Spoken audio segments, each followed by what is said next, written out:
안녕하십니까. 걸포넘버원의 오토미노입니다. 오늘은 얼마 전에 발표된 1기 신도시 선도지구에 대해서 좀 말씀을 좀 드릴게요. 선도지구가 지정되면 좋은 거다라고 생각을 하시는데 좋은 거죠. 좋은 건데 그건 좀 생각해 보셔야 될 것 같아요. 반드시 좋은 건지 아닌 건지.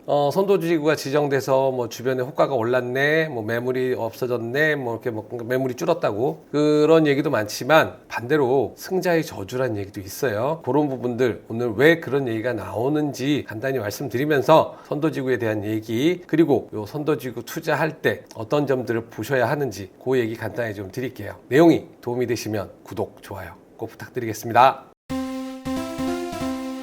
자, 그럼 먼저 선도지구, 그러니까 1기 신도시 재건축이 무엇인지, 왜 이걸 하는지 간단히 좀 말씀을 좀 드리면, 뭐 1기 신도시 다 아시잖아요. 분당, 일산, 평촌, 삼분, 중동 요 5개, 얘네들 벌써 30년 이상 경과됐어요. 지금 뭐 30 몇 년씩 됐다고 하는데 하여튼 30년이 경과됐는데, 경과됐으니까 당연히 뭐 해야 돼? 재건축하면 되잖아요. 재건축하면 되는데 어땠어요? 하려고 했더니 신도시 계획을 했더니 평균이 일단 180% 되는 거예요. 용적률이. 재건축해도 보통 용적률이 얼마 나오냐 하면 한 250% 내외예요. 그런데 이 180% 갖고 250%를 만들면 해봤더니 돈이 안 남아. 사업성이 안 나오는 거예요. 그러니까 재건축 사업이 안 되죠. 그런데 정부에서는 주택 공급이 안 된대. 그럼 주택 공급 시키면 되지. 근데 주택 공급을 하려고 했더니 어떤 문제가, 아까 방금 얘기했죠. 사업성이 없으니까 재건축이 진행이 안 돼. 그럼 어떻게 하면 돼? 용적률을 올려주면 되지. 그때 용적률만 올리면 돼요? 아니죠. 그럼 세대수가 증가하면 당연히 교통공급, 인프라 해결해야 되죠. 요즘 또 대단지 선호하잖아요.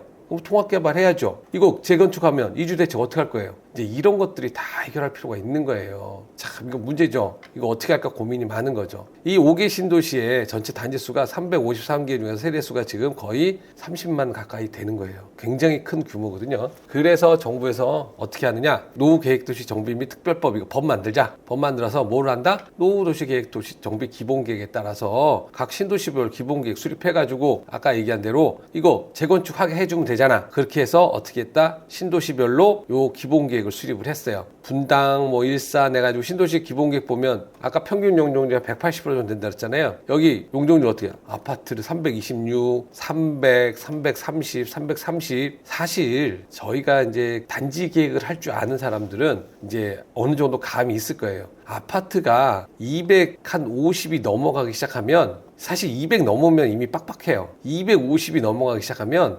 답답하거든요. 이 300%가 넘는다라는 것은 저는 장담 못 하겠어요. 나중에 가면 이거에 대한 주거 환경이 어떻게 될지는 잘 모르겠으나, 그런데 이거를 갖다가 대단지로 해서 이렇게 크게 하겠다? 뭔가 나중에 가서는 또 다른 얘기가 나올 것 같아요. 하여튼 여하간 기준 용적률을 이렇게 해가지고 사업성을 좋게 해주겠대요. 그랬더니 어떻게 됐어요? 30만 호 정도 되는 현재 상황에서 54만 호, 거의 2배가 돼가는 거예요. 야, 이렇게 하면 사업성 좋아지는 거죠. 일단 좋아진다고 봐요. 일단 좋아진다고 봐서, 자, 요렇게 하니까 다들 사람들이 그럼 좋아지면 좋은 거지, 잘 되겠네 라고 생각을 해요. 그래서 그것 중에서 또 요거 촉진을 하려고 정부가 무엇을 하느냐, 자, 선도지구를 먼저 선정해서 걔네들은 좀 빨리 땡겨줄게 라고 한 거예요. 그래서 선도지구를 어떻게 하겠다? 분당은 8천, 일산은 6천, 평촌은 4천, 중동은 4천, 삼본도 4천. 그런데 플러스 알파 요거 조금 더 하겠다는 거죠. 요게 전체가 한 2만 6천 원 됐는데, 이거 먼저 한번 선도지구로 땡겨주겠다. 선정은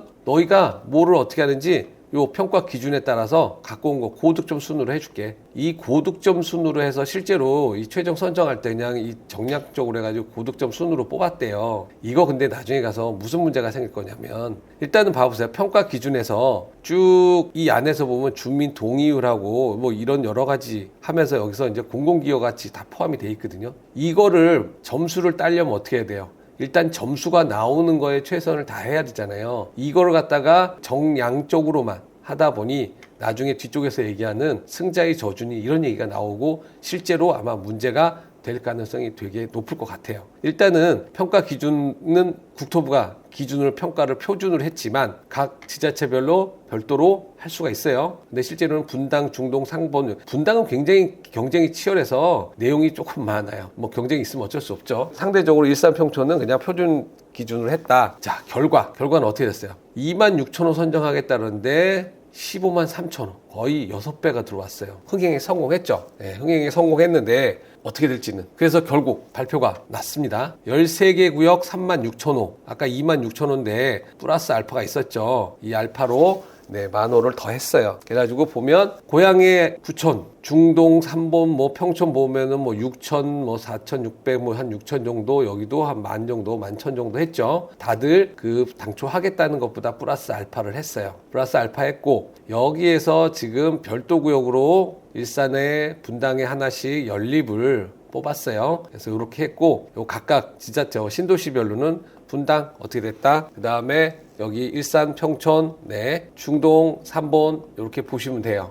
했어요. 요거는 블로그나 이렇게 제가 다 자료는 올려놨으니까 필요하신 분들은 보시면 되고, 요거를 말씀드리려고 하는 건 아니고, 일단은 요렇게 해서 선도지구를 지정하고 그 다음에 정부가 지원을 한대요. 자, 여기서 지원 중에서 크게 보면 행정지원, 금융지원, 그 다음에 주민협력형 정비 모델 해가지고 주민들이 어떻게든 잘 해보겠다라고 하는데, 여기서 관심을 가져야 될 거는 일단 이 사업이 잘 되기 위해서 행정지원을 통해서 이 제일 나중에 좀 이따 얘기했지만 분담금 이거 문제가 되게 많을 거거든요. 요거에 대해서는 한국부동산원이 이거 도와주겠다. 그 다음에 전자동의. 이 재건축에서 주민동의가 굉장히 중요한데 이거를 갖다가 전자로 처리해서 좀 더 용이하게 하겠다라고 하는 거. 이런 부분들은 사실 많이 도움이 될 거예요. 그 다음에 이제 금융지원. 이게 지금 사업성이기 때문에 돈 부분이 굉장히 민감할 거예요. 그래서 그런 부분을 통해서 이 12조 원짜리 미래도시 펀드를 조성해서 자금 조달을 하고 이 사업비 이런 것들을 위해서 보증, 특화 보증을 하겠다. 이런 거에서 제가 보기에는 이런 것들이 어떻게 보면 이 사업을 촉진하는데 굉장히 도움은 될 거예요. 그동안 없었던 거고 이게 아마도 굉장히 도움 많이 될 건데 문제는 이거죠. 자, 선도지구 추진을 했어요. 했더니 아까 제가 말씀드렸던 거 제일 문제가 뭐냐면 공공기여를 어떻게든 점수를 받기 위해서 공공기여를 꽉꽉 채웠어요. 그렇게 되면 뭐가 문제냐? 결국은 주민들이 분담금을 내야 되는데 이 분담금이 굉장히 많아질 가능성도 있다. 지금 보통 한 3, 4억 정도 되지 않을까라고 하는 얘기도 있어요. 어떤 데서는 보면 분당은 2억 5천인데 일산은 5억 정도 나올 거래요. 근데 결국은 3, 4억이든 뭐든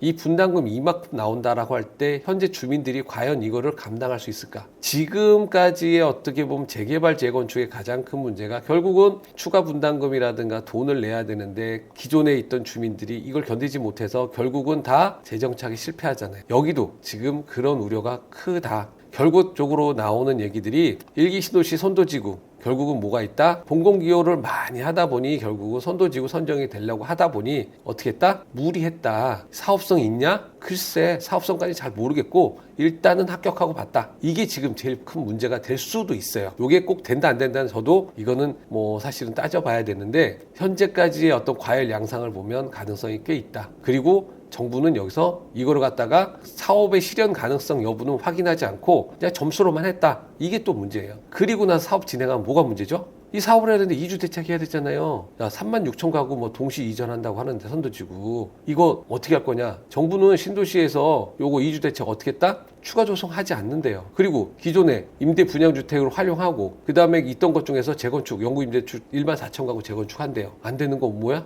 이주비 대출 해주겠대요. 결론 그냥 알아서 하자는 거예요. 기본적으로는. 그래서 결국은 이 이주 대책에 대한 부분 문제가 될 거예요. 지금 아까 얘기했던 결국 이제 분담금 얘기가 뭐냐면 이게 나중에 가서 결국은 아무리 한국부동산원이 이걸 갖다가 산정해서 어쩐다 하더라도 돈이 필요한 건 어쩔 수가 없어요. 그러면 가구당 3억, 5억 막 이렇게 나온다고 하면 이거를 갖고 이 사람들이 견뎌낼 수 있을 것인가? 이 과도한 공공기여, 그 다음에 공사비는 계속 오르고 있잖아요. 그 다음에 지금 사업성은 기본적으로 분당하고 평촌은 사실 사업성이 괜찮을 거라고 많이들 생각해요. 근데 그 두 개를 제외한 나머지 일산, 3본 이쪽은 사실 장담 못 한대요. 그럼 이렇게 되면 사업성 부분에 대해서 어떻게 할 거냐? 미래펀드로 해서 이 사업비를 지원한다 하더라도 과연 이런 추가 분담금을 감당해낼 수 있는지 이게 가장 큰 문제고요. 그리고 아까 얘기했던 이주비는 결국은 어떻게든 이겨낼 수밖에 없어요. 여기서 유의부지 활용해서 신규 임대주택 공급한다는데 기본적으로 정부는 추가 공급하지 않겠다라는 게 이기 때문에 결국은 이주 신기를 분산해 가지고 하는 거 외에는 뚜렷한 대책이 없을 수도 있어요. 그래서 이 이주 대책에 대한 부분도 사실 굉장히 큰 문제고 이 분담금을 줄이기 위해서 결국은 할 수 있는 게 뭐냐면 사업 규모를 높여서 용적률을 올려줄 수밖에 없어요. 그래서 분양을 더 많이 해야 돼. 그래서 그래서 사업성을 높여줘야 돼. 그거밖에 안 된단 말이에요. 그런데 용적률이라는 건 무한정 올 수 있느냐? 제가 아까도 얘기했잖아요. 250% 넘어가면 주거지역에서 주거 환경이 과연 괜찮을 것인가. 이런 부분에서 사실은 무한정 올릴 수도 없을 텐데 지자체도 그거 모르는 거 아니에요. 그러다 보니까 용적률 그냥 무한정 올릴 수 없어요. 근데 주민들은 계속 올려달래. 나중에 용적률 올리고 나서 어떻게 될 건지 또 문제예요. 하여튼 여하간 이런 것들 적정 용적률에 대한 아마 협의나 이런 것들 통해서 재조정을 해야 된다라고 하는데 어디까지 올릴 수 있는지는 저도 아마 두고 봐야 될 것 같아요. 자, 결론. 그러면 여기 보면은 선도지구 됐으니까 이거 투자해도 돼요 안 돼요 분명히 얘기를 하시거든요. 자, 선도지구 투자해야 돼요 안 해야 돼요? 돈 되는 데는 해야죠. 그런데 되는지 안 되는지 따져야 된다는 얘기예요. 자, 여기서 이제 고려할 사항이 뭔지 좀 말씀을 드릴게요. 자, 기본적으로 원칙 중에 원칙이에요. 선도지구 다 하는 게 아니에요. 그 중에서 돈 되는 단지 있어요. 핵심 단지. 분당 같은 경우 막 호가가 4억이 뛰고 막 시공사들 와가지고 나 저희 뽑아주세요. 사업성 있다는 얘기거든요. 우리 뽑아주세요 하고 막 왔다 갔다 한다. 여기 돈 되는 데예요. 시공사들 사업성 다 따져요. 시공사들 다 사업성 따지기 때문에 시공사들이 막 너도 나도 막 여기는 하겠어요. 여기 돈 되는 데예요. 자, 그리고 갑자기 매물이 사라졌대. 선도지구가 되니까. 일산 신도시에서도. 그런데 요렇게 매물이 사라지고 이런 부분들 여기 가능성 있는 거예요. 잘 보셔야죠. 그런데 일산 신도시 같은 경우는 조금 생각해요. 아까 제가 분당 평촌은 사업성이 일반적으로 많이들 괜찮아. 왜냐하면 이게 사업성이 있다 없다 결국은 뭐냐면 일반 분양가가 얼마이냐 이거죠. 평당 분양가가 높아야 이 모든 것들 공사비니 뭐니 감안하고도 가능하다라는 거예요. 일산 같은 경우 안타깝게도 지금 보면 이 재건축, 신도시 재건축하기 전에 지금 현재 공급 예고된 게 뭐냐면 여기서 보시면 가장 크게 창릉 뭐 4만 가구 들어오잖아요. 장항 여기도 1만 가구 이상 들어오죠. 뭐 탄현, 대곡 다 합치면 이거 전체 7만 가구가 들어온다고 지금 그래서 일산 주민들은 지금 탄식을 하고 있대요. 결론은 뭐냐면 공급은 가격을 상승을 시킬까요 안 시킬까요? 어쩔 수가 없어요. 계속 공급이 오는데 어떻게 가격이 상승하겠어요? 수요가 아무리 받쳐줘도 공급이 많으면 가격은 정체 또는 하락될 수밖에 없단 말이죠. 이렇게 되면 재건축을 한다 하더라도 일반 분양가가 올라가기가 쉽지가 않아요. 그래서 이렇게 매물이 사라지고 뭐하고 하는 것들은 호재이지만 그게 진짜 그렇게 손이 될 건지는 보셔야 된다. 그래서 핵심 단지를 위주로 보셔야 되고 그쪽으로 투자를 하는 게 원칙 중에 원칙이다. 두 번째, 선도지구가 안 됐어요. 안 됐는데 이게 가치가 있는 단지가 있어요. 어떤 단지냐? 요번에 선도지구 신청할 때 일단 주민동의율이 50% 이상이 되는 데를 요 선도지구 다음에 2차 선도지구는 뽑지 않는다고 그랬어요. 하지만 민간 제한으로 추진을 하는데 그 다음에 추진하는 데는 어디다? 요 주민동의율이 높아서 진행 속도가 빠른데 그런 데를 우선적으로 하겠다라는 거 하는 거죠. 그래서 이 비선도지구, 선도지구가 지정되지 않은 데서 요런 데들은 잘 눈여겨보고 진행하는 것도 괜찮다. 그래서 요런 데 동의율이 높고 뭐 진행 상황이 어떤지 그 다음에 그런 부분들 한번 같이 판단하고 그거에 따라서 판단하시면 되고 요번에 별도 지구로 나와 있는 거 지금 연립주택들이 지금 보시면은 얘네들은 분담금이 아니고 오히려 환급금을 받는다라고 이번에 신문에 났는데 이쪽도 사실은 잘 보셔야 돼요. 일산하고 분당하고 지금 하나씩 연립지구에서 별도 지구를 하나 해놨잖아요. 요 별도 지구도 제가 보기엔 사업성이 꽤 나올 수 있어요. 용적률이 낮기 때문에. 그래서 이런 부분들 아마 보시고 이런 것들도 저런 것도 제일 중요한 건 뭐다? 계산하셔라. 지금 일반 분양가하고 그 다음에 내가 지금 들어가는 돈 그 차액에서 내가 얼마만큼이 이익이 날 수 있는지를 분명히 보셔야 된다라고 하는 게 제일 중요하다라고 하는 거예요. 지금